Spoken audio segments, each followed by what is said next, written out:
former President Croatia, Honorable State Pawn Message, former Prime Minister Lesotho, Honorable Dr. Pakilitha P. Messelini,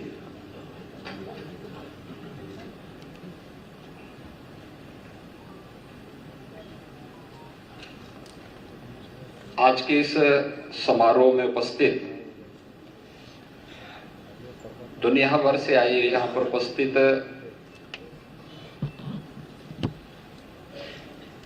मुख्य न्यायाधीशगण,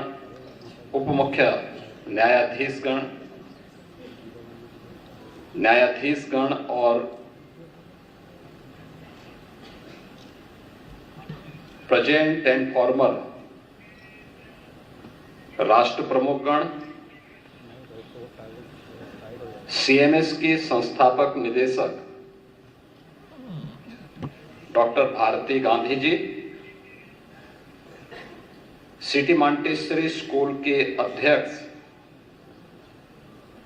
doctor Roger Kingdon, CMS के प्रबंधक professor Gita Gandhi Kingdon और यहां पर उपस्थित सभी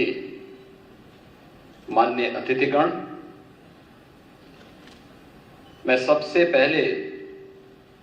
इस प्रतिष्ठित सम्मेलन में उपस्थित आप सभी अतिथियों का देश की आबादी के सबसे बड़े राज्य उत्तर प्रदेश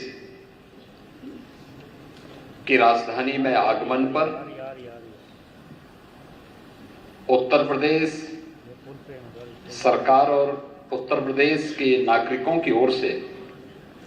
हृदय से मैं स्वागत करता हूं, आप सबका अभिनंदन करता हूं।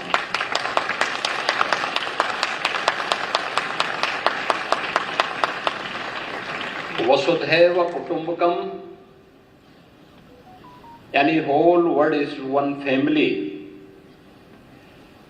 Has been basic philosophy of India for thousands of years। यानी भारत हजारों वर्षों से पूरी दुनिया को एक परिवार के रूप में मानता रहा है।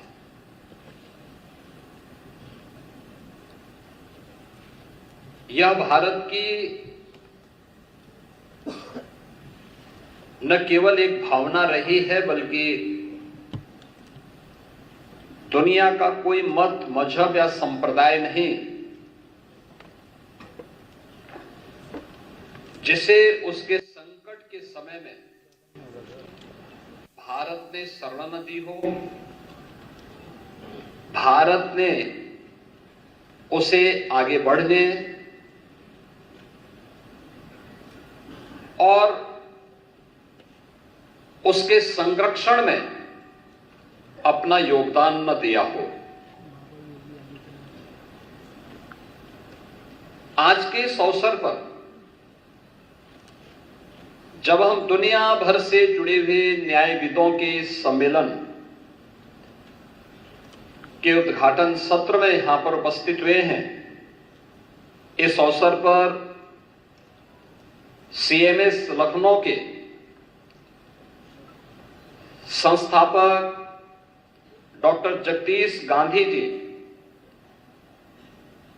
की स्मृतियों को नमन करता हूं, उन्हें विनम्र श्रद्धांजलि अर्पित करता हूं, जिन्होंने global unity, peace and justice के लिए international conference of chief justices का पिछले एक लंबे समय से इस कार्यक्रम का शुभारंभ यहां पर किया और एक दूसरे को समझने और उसके माध्यम से एक नया संदेश देने का प्रयास किया था। हमें इस बारे में यह बात कभी विस्मृत नहीं करनी चाहिए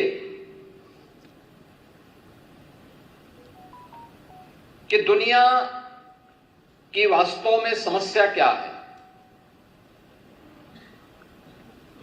और कहीं ना कहीं हम जब इसकी तह में जाते हैं तो हमें लगता है कि डायलॉग एक दूसरे के बीच में नहीं है, या किन्हीं कारणों से स्वयं के वर्चस्व को स्थापित करने के लिए डायलॉग को बाधित किया गया। यह कॉन्फ्रेंस अपने आप में डायलॉग का एक माध्यम है। दुनिया के न्यायविदों के माध्यम से दुनिया की मानवता के लिए, उन लोगों के लिए जिन लोगों ने अपना स्वयं का वर्चस्व स्थापित करने के लिए दुनिया में अशांति और अराजकता का सा वातावरण पैदा करने का प्रयास किया है। आज जब हम सीएमएस के इस प्रतिष्ठित प्रांगण में इस मुद्दे पर विचार करने के लिए एकत्र हुए हैं, हमें यूएन की उस घोषणा को भी स्मरण करना होगा जिन्होंने सस्टेनेबल डेवलपमेंट गोल्स के बारे में दुनिया के राष्ट्रों से आह्वान किया था। सस्टेनेबल डेवलपमेंट गोल्स शिक्षा को लेके, स्वास्थ्य, दुनिया के अंदर कृषि और जल संसाधन के मुद्दे को लेकर, एम्प्लॉयमेंट एंड स्किल डेवलपमेंट के साथ साथ पर्यावरण और वन संपदा की रक्षा करने के जिन 16 गोल्स को लेकर के यूएन ने दुनिया के देशों के सामने एक लक्ष्य रखा था, याद करना उसमें शिक्षा सबसे महत्वपूर्ण है। दुनिया के अंदर जब हम शिक्षा की बात करते हैं तो उन 2.5 अरब बच्चों के लिए, यानी 250 करोड़ से अधिक बच्चों के लिए क्वालिटी एजुकेशन के साथ साथ वे अपने बस्ते के बोझ से स्वयं ही डिप्रेस न हो, इसके बारे में भी हमें विचार करना चाहिए। क्योंकि महत्वपूर्ण भाव ये कि शिक्षा किसी भी व्यवस्था का, व्यक्ति हो, समाज हो या राष्ट्र हो, डायलॉग की स्थापना man to man, society to society, country to country, यह स्थापित तभी हो सकती है जब हम उसके बेसिक भाव पर विचार करें। ये बेसिक भाव एजुकेशन के माध्यम से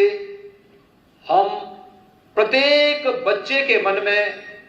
प्रत्येक छात्र छात्रा के मन में पैदा कर सकते हैं।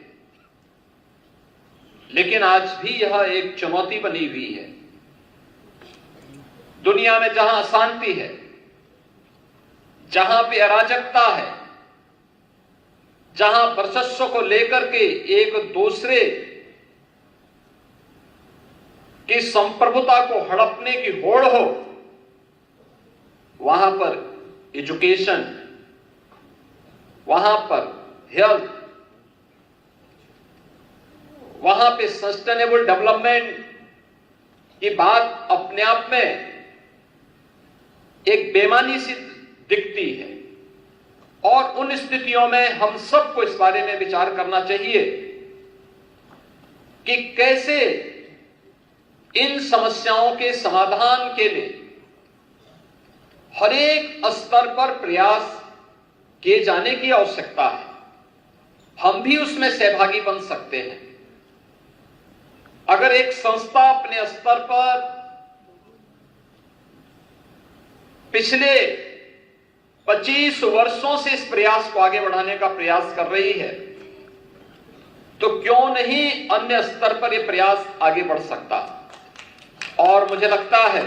कि यह एक चुनौती दुनिया के सामने जहां बन चुकी है, हम अक्सर इस बात को देखते हैं कि एक और हमारे सामने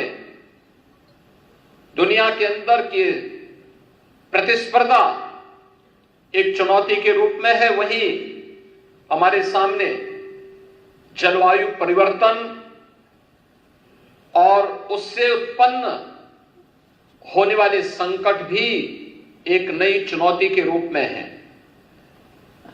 याद करना, हमारे सामने इमर्जिंग टेक्नोलॉजी